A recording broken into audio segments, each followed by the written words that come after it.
You walk down the aisle of any health store, you see thousands of products, all of them promising better health, more energy, weight loss. But have you ever stopped to ask, who's actually making sure this stuff is safe before you buy it? Well, the answer might actually shock you. So let's take hydroxycut. Super popular weight loss supplement. Millions of people took this stuff for years.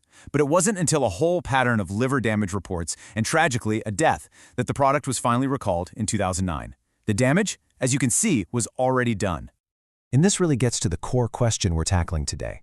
How is it even possible for a product to sit on store shelves, to be sold freely for years, before regulators can step in and say, wait a minute, this is dangerous? The thing is, the hydroxycut case, it wasn't just a one-off tragedy or some kind of freak accident. It's actually part of a much bigger and, unfortunately, often deadly pattern. I mean, the list is just heartbreaking. Back in 1989, the supplement L-tryptophan was linked to dozens of deaths. Then through the 90s and 2000s, the weight loss aid ephedra was tied to nearly 150 deaths, including professional athletes in their prime. And the key thing to remember here, these weren't some back alley products. They were all sold completely legally. So what's the common thread here? What connects all these tragedies? Well, it's not a single ingredient or one bad company. It's a single law, one piece of legislation that completely changed the rules of the game for the entire supplement industry. And that law is really the heart of this entire story. It was passed with the goal of increasing consumer access, but what it actually did was create a system with some pretty massive safety gaps. It's called the Dietary Supplement Health and Education Act, or DSHEA for short. It was passed in 1994, and it was the very first law to create a totally separate regulatory category just for dietary supplements. And to understand its impact, you have to know what things were like before it existed. Okay, so this is where everything changes. You have to understand this shift. Before 1994, it was simple. The burden was on the manufacturer to prove their product was safe before they could sell it. But DSHEA flipped the entire script. After 1994, the burden of proof shifted to the FDA. Now, the government has to prove that a supplement is unsafe, and they can only do that after it's already on the market and people are taking it. So what does that mean?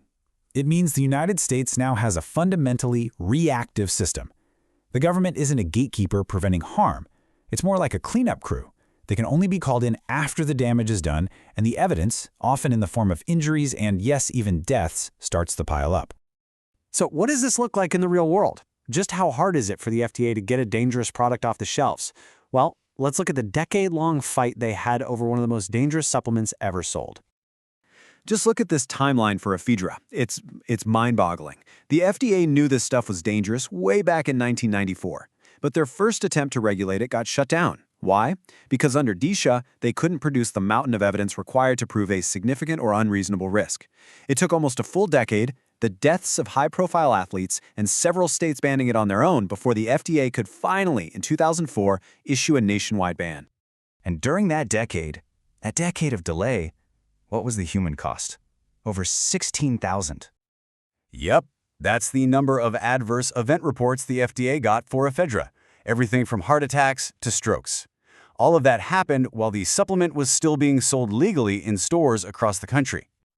So, you have to ask, is this harm-first model the only way to do things? Not even close. Other parts of the world have chosen a completely different path. If you look over at the European Union, their whole philosophy is basically flipped on its head. They use what's called a proactive system, and it's designed from the ground up to stop unsafe products from ever reaching a consumer in the first place. And this table really lays it all out, the two completely different worlds of regulation. In the US, a supplement is essentially innocent until proven guilty. The FDA has to chase down harm after the fact. But in the EU, it's guilty until proven innocent. A manufacturer has to prove an ingredient is safe before it's ever allowed to be sold. So you end up with two totally different outcomes. A massive open market in the US and a much more restricted, positive list of pre-approved ingredients in Europe. So when you strip it all away, what are we really talking about here? This isn't just about rules and regulations. It's about what we, as a society, decide is more important. It really boils down to a clash between two really fundamental ideas, a conflict of values. What do we value more, total freedom of choice, or the absolute assurance of safety? On one hand, you've got the US system, which, because of DSHEA, is all about prioritizing broad consumer access. The philosophy is basically to let you choose from a huge array of products with as little government interference as possible.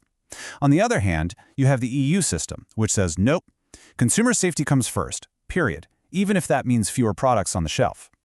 And that leaves all of us with a final and pretty crucial question to think about. What should come first? Your right to choose any supplement you want whenever you want, or your right to know for sure that it's safe?